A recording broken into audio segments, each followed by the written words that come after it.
The emergency klaxons screamed through Station Omega like dying metal birds, and Commander Threx couldn't help but think, well, this is just fantastic. Another beautiful day in the void. Another catastrophic system failure.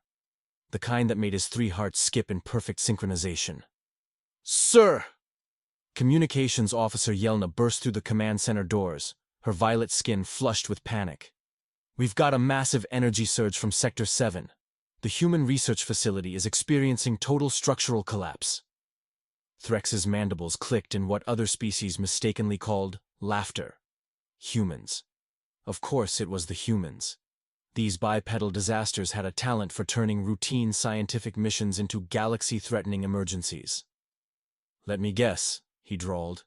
"They were experimenting with something they shouldn't have been experimenting with." "Actually, sir," Yelna's voice cracked, "it appears to be an external attack. Unknown vessels breached the station's outer hull.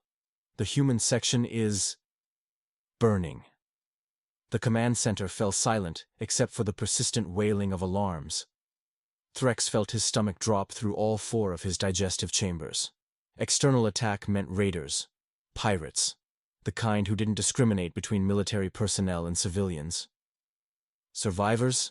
he asked, though he already dreaded the answer. "Unknown, sir. The human section went dark 3 minutes ago." "But—" Yelna paused, her large eyes reflecting the emergency lighting. "Thermal scans show multiple life signs trapped in the lower levels."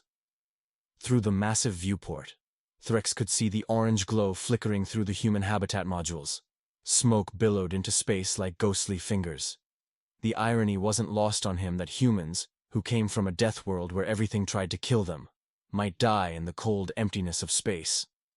"Evacuation protocols?" he inquired, already knowing the answer would make his day even worse. "The human section's emergency systems are offline. Blast doors sealed automatically when the hull breach occurred." "They're trapped, sir." Threx closed all 6 of his eyes and counted to 10 in his native tongue. When he opened them, the situation hadn't magically resolved itself. How disappointing. "Sir," another voice called from across the command center. Navigation Officer Quilm approached with the kind of expression that usually preceded terrible news. "The attacking vessels are moving toward the primary docking bay. Estimated arrival in 12 minutes. "Wonderful." Threx's voice dripped with sarcasm thicker than Andromedan honey. "And our defensive capabilities? Minimal. This is a research station, not a battleship." The commander's mind raced through options, none of them particularly appealing. They could abandon the station, let the raiders have their way with whatever remained. Standard protocol for civilian installations. Clean, simple, and absolutely cowardly. Or they could attempt a rescue mission in the middle of a pirate attack. Dangerous, stupid, and exactly the kind of thing humans would do without hesitation. Threx found himself remembering his first encounter with humans 3 years ago, when the research team had arrived at Station Omega. Dr. Kellen had walked into his office carrying a small potted plant that she claimed was just a harmless earth fern, and proceeded to explain how it could survive in near-vacuum conditions, extreme temperatures, and radiation that would kill most sentient beings. When he'd asked why she'd brought such a dangerous organism aboard his station, she'd simply smiled and said, "Because it's pretty, and it reminds us of home." That's when Threx realized that human logic operated on principles that defied conventional understanding. The same humans who would risk their lives to save a decorative plant were now trapped in a burning section of his station, probably trying to figure out how to turn their predicament into an educational opportunity for their offspring. "Sir!" Yelna's voice cut through his thoughts. "I'm receiving a transmission from the human section." The main display flickered to life, revealing a smoke-filled corridor. Through the haze, a figure emerged. Human, female, wearing the standard-issue research uniform that was now torn and singed. Her species' strange hair color, a shade of brown like rich earth, was matted with sweat and debris. "This is Dr. Zara Kellen from Research Lab 12. The human's voice crackled through damaged speakers. "We have multiple casualties and are trapped in the lower levels. Structural integrity is failing. And we have—" Her voice broke slightly. We have children down here. Threx felt something cold settle in his primary stomach. Children. The humans had brought their offspring to this research station, because apparently living on a death world wasn't challenging enough for them. Dr. Kellen, he activated the communications array. This is Commander Threx. What's your exact situation? The human's face appeared closer to the camera now. Her species' primitive eyes, those strange single-iris designs, were wide with fear and determination. We're in the emergency shelter beneath Lab 12. 5 children, ages 3 to 7. The adults are... She paused, and Threx could see the pain flash across her features. Most of the adults didn't make it to the shelter in time. Evacuation routes? Blocked. The main corridor collapsed when the raiders breached the outer hull. Emergency exits are sealed due to atmosphere loss. We have maybe 15 minutes of life support left. Threx looked around his command center. His crew watched him with expressions ranging from hope to horror. They all knew what he was thinking. They also knew it was insane. Any chance the raiders will just take what they want and leave? He asked Quilm. Sir, based on their approach pattern and ship configurations, these appear to be Crimson Fang pirates. They don't usually leave witnesses. Of course they didn't. Because apparently, the universe had decided that this day needed to be as complicated as possible. Threx remembered the last intelligence briefing about Crimson Fang operations. They specialized in hitting remote research facilities, stripping them of valuable technology and data, then eliminating anyone who might identify them later. The fact that they'd targeted Station Omega suggested they knew about the classified research being conducted here. Which meant this wasn't a random raid, it was a planned operation. Dr. Kellen, Threx spoke into the communicator. Stand by. We're working on extraction options. The human nodded once, and the transmission cut out. Options, Threx announced to his crew. Give me options that don't involve us all dying horribly. The silence stretched for exactly 3 seconds before young engineering officer Brix spoke up. Sir, we could use the maintenance tunnels that connect to the human section. They run beneath the main structural supports. And the problems with this plan? The tunnels aren't designed for evacuation. They're narrow, difficult to navigate, and currently filled with toxic smoke from the fires above. Naturally, Threx's sarcasm could have powered a small starship. Anything else? The raiders, sir. They'll be docking in 9 minutes. If we're in the tunnels when they arrive, we become very expensive target practice. Threx completed the thought. Wonderful. Through the viewport, the fires in the human section seemed to be spreading. Orange light danced across the hull plates like some cosmic celebration of destruction. Somewhere in that inferno, a human female was protecting 5 small versions of her species from death. Threx had served in the Galactic Alliance for 37 standard years. He'd seen worlds burn, watched civilizations rise and fall, witnessed the birth and death of stars. But something about the image of those trapped children made his decision for him. Quilm, plot an intercept course for the raider vessels. Yelna, get me a direct line to Alliance Command. Brix. He turned to the young engineer. Show me these maintenance tunnels. Sir? Yelna's voice held disbelief. We're going to fight the raiders? Oh, we're going to do much worse than fight them. Threx's mandibles clicked in genuine amusement now. We're going to annoy them. Keep them busy while someone gets those humans out. Someone, sir? Threx was already heading toward the equipment lockers where emergency suits were stored. Me, obviously, because apparently I've decided to have a midlife crisis involving heroic stupidity. The command center erupted in protests, but Threx waved them off. Yelna, you have command. If I'm not back in 20 minutes, abandon station and head for the nearest Alliance outpost. Sir, you can't seriously be planning to crawl through maintenance tunnels while pirates attack the station. Threx paused in his equipment gathering. You know what the humans call this kind of situation? No, sir. Tuesday. Despite everything, several crew members actually laughed. The sound was quickly swallowed by another round of emergency klaxons. Sir, Brix approached with a portable scanner and emergency breathing apparatus. The tunnel access is through Maintenance Bay 4. But Commander, The atmospheric readings are challenging. Define challenging. Lethal to most species. High concentrations of combustion byproducts, structural particulates, and whatever chemicals were being used in the human laboratories. And for my species? Extremely unpleasant, but survivable with proper filtration. Threx sealed his emergency suit and checked the breathing apparatus.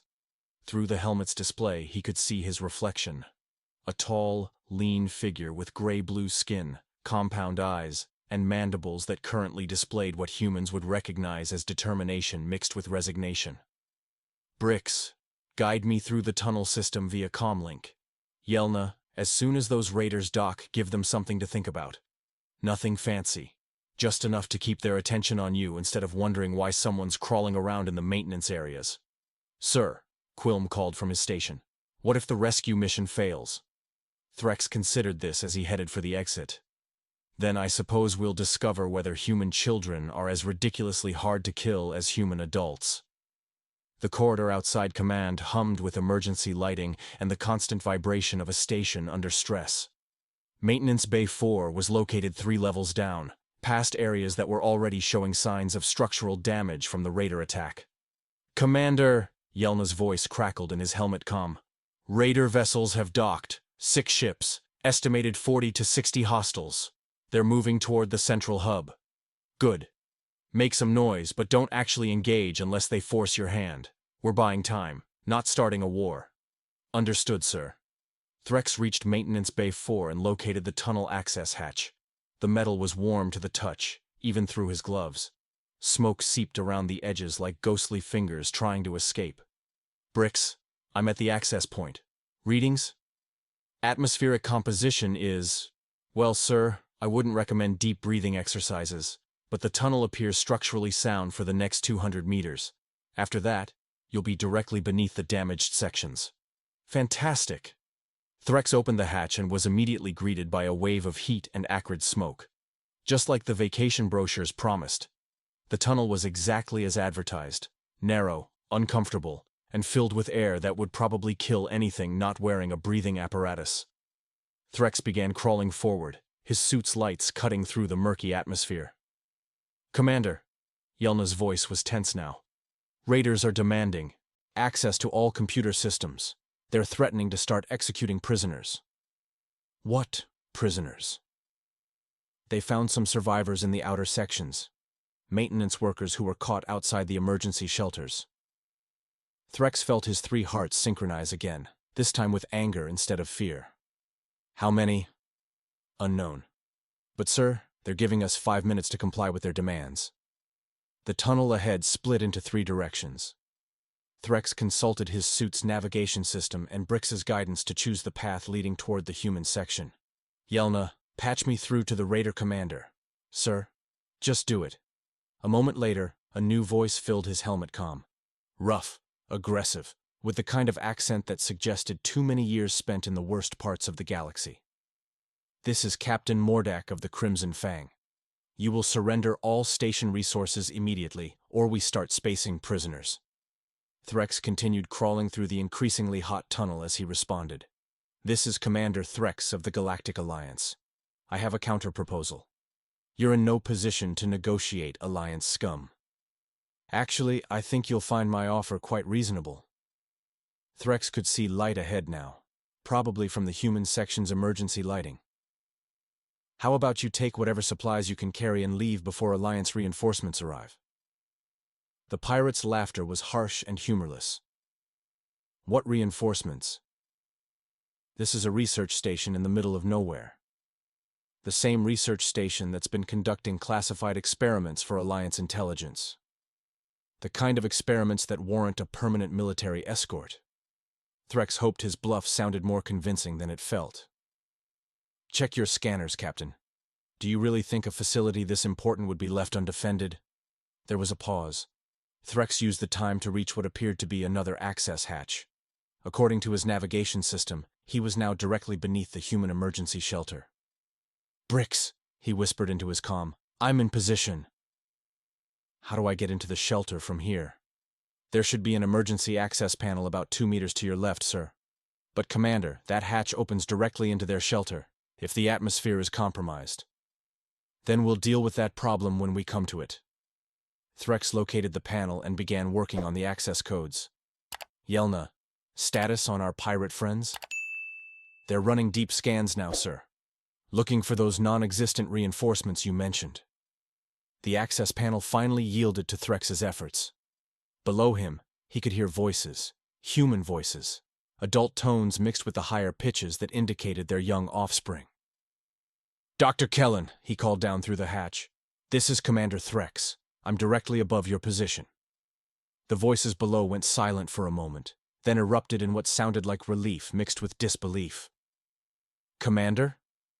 Doctor, Kellen's voice drifted up. How did you… Never mind. Can you get us out? That's the plan. How many individuals do we need to evacuate?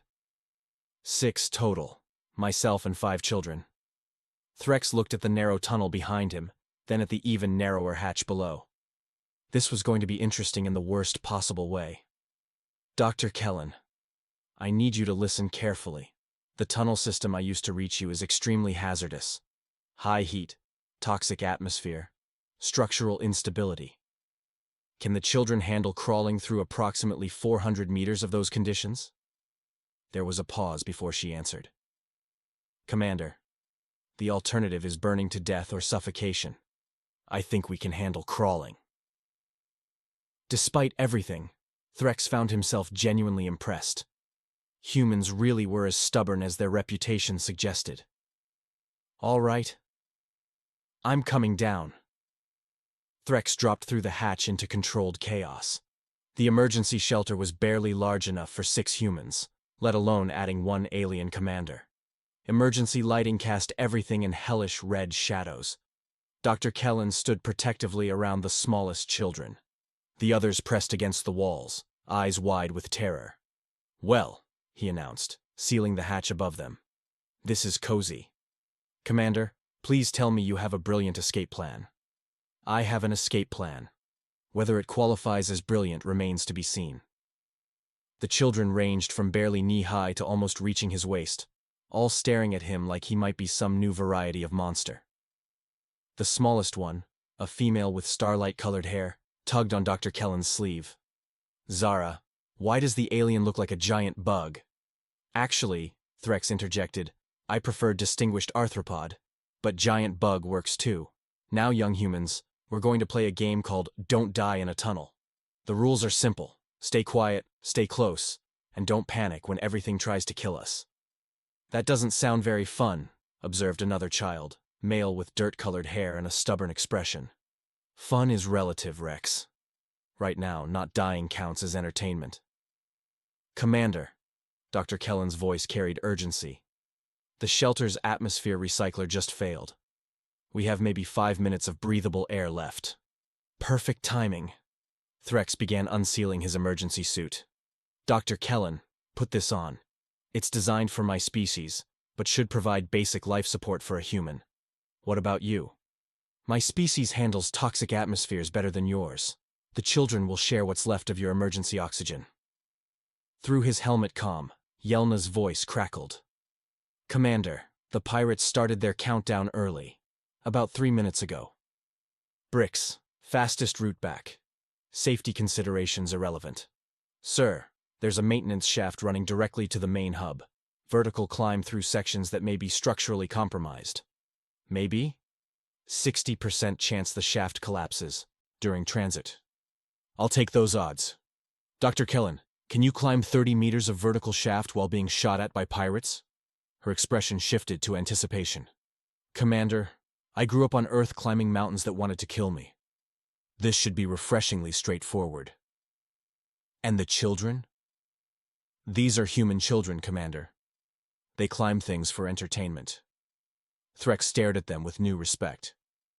Your species really is completely insane. The shelter shuddered around them, and emergency lights flickered ominously. Somewhere above, metal screamed against metal as structural supports began failing.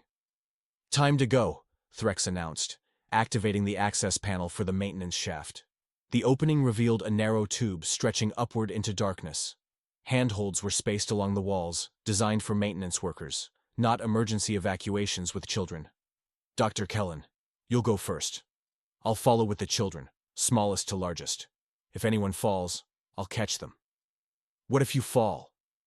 Then we'll discover whether alien commanders bounce. The doctor squeezed through the shaft opening and began climbing. The smallest child followed like she was climbing playground equipment. This is fun! Pip's voice echoed from above. The other children followed with practiced ease, chattering excitedly as if mortal peril was entertaining. Commander. Yelna's voice was strained. Pirates breached the command center. We're barricaded, but they'll break through in 2 minutes. Threx began climbing. Above him, the humans moved steadily upward without complaints. Bricks, where does this shaft exit? Maintenance level 2, 50 meters from where the pirate vessels docked. Outstanding. Distance from command center? 100 meters, sir. Corridors could provide concealment. Weapons fire echoed through the station. The climb continued in tense silence, except for structural groaning. I'm at the exit, Dr. Kellen called down. Hold position. Bricks, situation in maintenance level 2? 6 to 8 hostiles, sir, armed and moving in search patterns. Threx considered their options. Dr. Kellen, in combat, can you protect the children? Commander, I've studied predator behavior on worlds where everything wants to eat you. I can protect them. The children themselves? These aren't helpless civilians, Commander. They're young humans.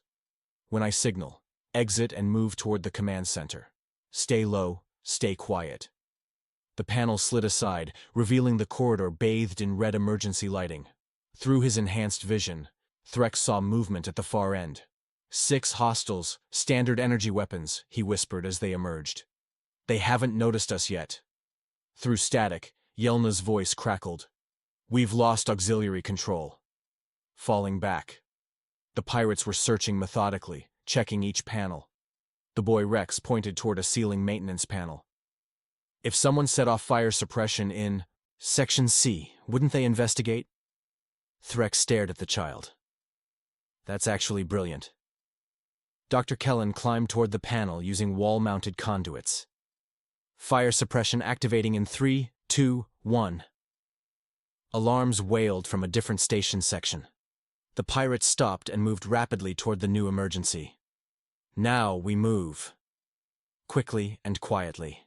They advanced in single file, Threx taking point, Dr. Kellen bringing up the rear. Structural integrity failing in multiple sections, Bricks reported urgently. Complete station collapse within 10 minutes. Yelna, status? We've reached the emergency pod, sir. But launch systems are offline. Can you repair them? Someone needs to access the primary control junction. Which is located where? Between your current position and the pods. Dr. Kellen, I need to split up. You take the children to the pods. I'll restore launch systems. What about the pirates? I'll provide a distraction. Her expression showed she understood exactly what he meant. 40 pirates, Commander.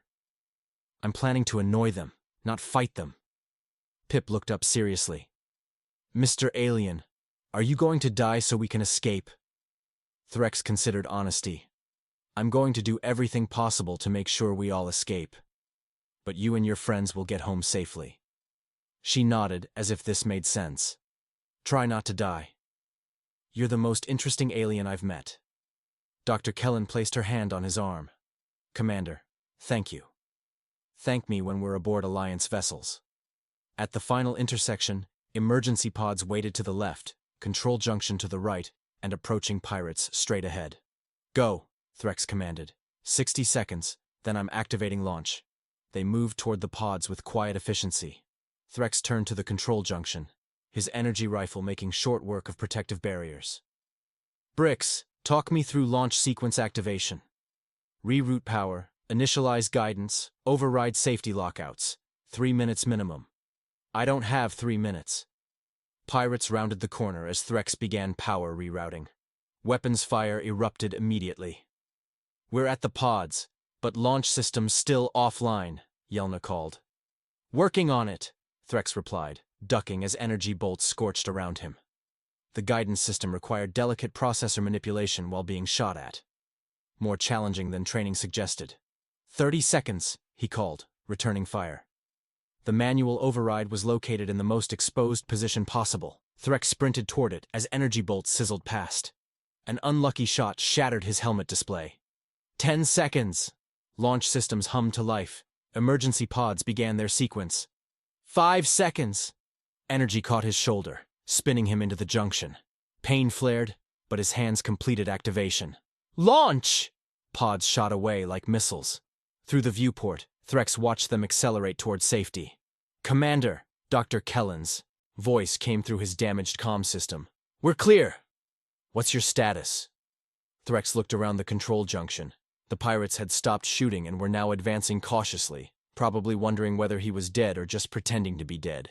His shoulder felt like someone had replaced it with molten metal, and his breathing apparatus was making concerning mechanical noises. Status is complicated, he replied. But the important part is that you're safe. We're not leaving without you. Dr. Kellen, you don't have a choice. This station is going to collapse in approximately 4 minutes. You need to get as far away as possible. There has to be another way. But before Threx could respond, the universe decided to demonstrate its sense of cosmic irony. A massive explosion rocked the station as the human section's experimental fusion reactor finally succumbed to the damage. The blast wave traveled through the station's superstructure like a metallic tsunami, and Threx felt the deck plates beneath his feet begin to buckle. Commander! Yelna's voice crackled through the static. Massive energy surge from the human section. The entire station is going critical. Through the warped viewport, Threx could see the pirate ships frantically attempting to disengage from their docking clamps. Apparently, even Crimson Fang pirates had limits to their greed when faced with an exploding space station. Sir, Brix's voice was filled with wonder. The pirates are abandoning ship. All vessels are breaking off and retreating. Threx laughed, a sound that his species made when faced with situations too absurd for rational response. Of course they are. Pirates may be murderous thieves, but they're not stupid murderous thieves. The station groaned around him like a dying leviathan. Structural supports that had held for decades were finally surrendering to forces they were never designed to withstand. Through the chaos, Threx heard something that made his 3 hearts skip in perfect synchronization. The distinctive whine of Alliance military engines. Commander! Dr. Kellen's voice cut through the static with barely contained excitement. We have company. 3 Alliance destroyers just dropped out of hyperspace. They're moving to intercept the pirate vessels. Well, Threx muttered as he watched the cavalry arrive fashionably late. Better than never, I suppose. The lead destroyer's communication array crackled to life across all frequencies. This is Captain Vex of the Alliance vessel Retribution. All hostile craft, surrender immediately or be destroyed. The pirate response was predictable and anatomically impossible. The Alliance response was swift and decisive. Energy beams lanced across space, and 3 of the 6 pirate vessels simply ceased to exist. The remaining 3 decided that discretion was indeed the better part of valor, and jumped to hyperspace with the kind of desperation usually reserved for beings fleeing. Natural disasters. Attention Station Omega. Captain Vex's voice filled the dying station's communication system. This is Alliance Rescue Fleet. We're detecting massive structural failure. All personnel evacuate immediately. Captain! Threx activated his emergency transmitter. This is Commander Threx. Station personnel are already clear, but I'm trapped in the primary control junction. Station will collapse in approximately 90 seconds. There was a pause before Captain Vex responded. Commander, we're reading your signal. Transport beam locked on your position. Prepare for emergency extraction. The familiar tingle of a transport beam began to envelop Threx, just as the control junction's ceiling decided to demonstrate the fundamental principles of gravity. He materialized on the destroyer's bridge just in time to watch Station Omega fold in on itself like an origami sculpture designed by a particularly vindictive artist. Commander Threx, Captain Vex approached with the kind of expression that suggested he'd been briefing Alliance Command about this situation for the past several hours.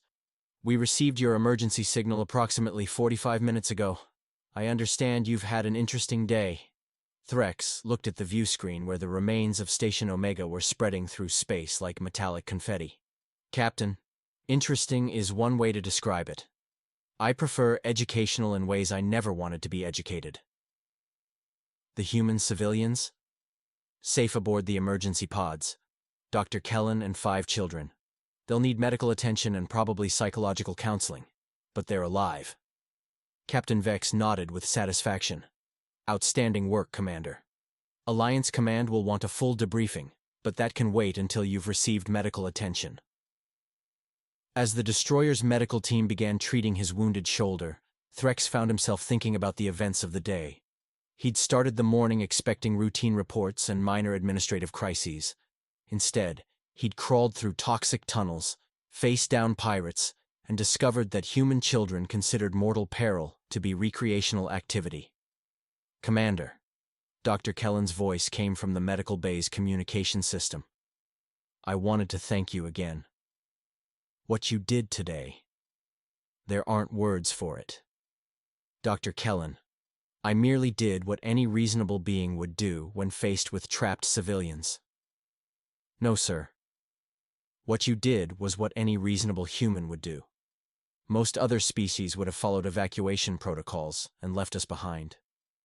Threx considered this as the medical technician finished sealing his shoulder wound.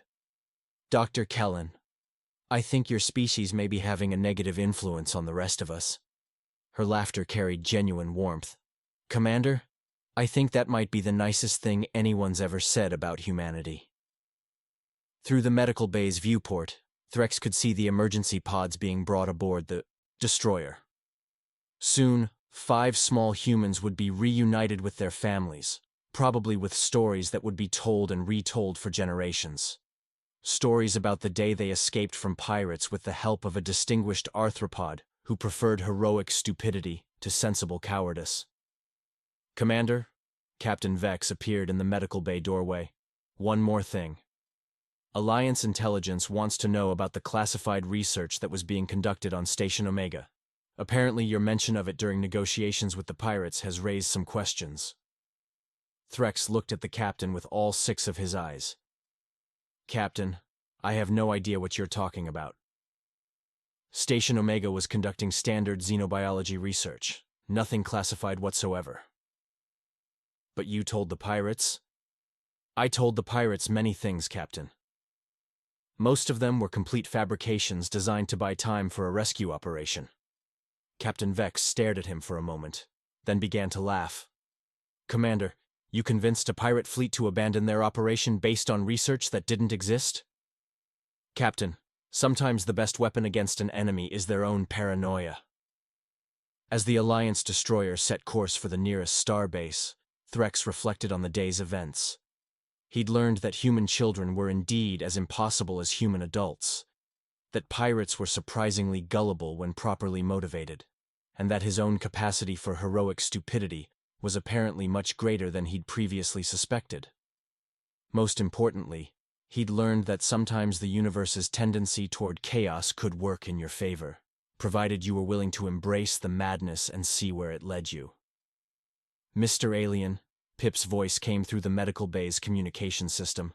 When we get to the starbase, will you tell us more stories about space adventures? Threx smiled, an expression that would have terrified most species, but somehow seemed appropriate for the moment. Young human, I think I've had enough space adventures for several lifetimes. That's too bad. You're really good at them. As the stars wheeled past the destroyer's viewports, Threx found himself looking forward to the debriefing with Alliance Command. He had quite a story to tell them about the day a routine research station became the setting for the most educational disaster of his career. And despite everything that had happened, he realized he was already looking forward to his next assignment. After all, the galaxy was full of humans doing impossible things in impossible ways, and someone had to be there to help them when their magnificent insanity inevitably led to magnificent trouble. It might as well be him.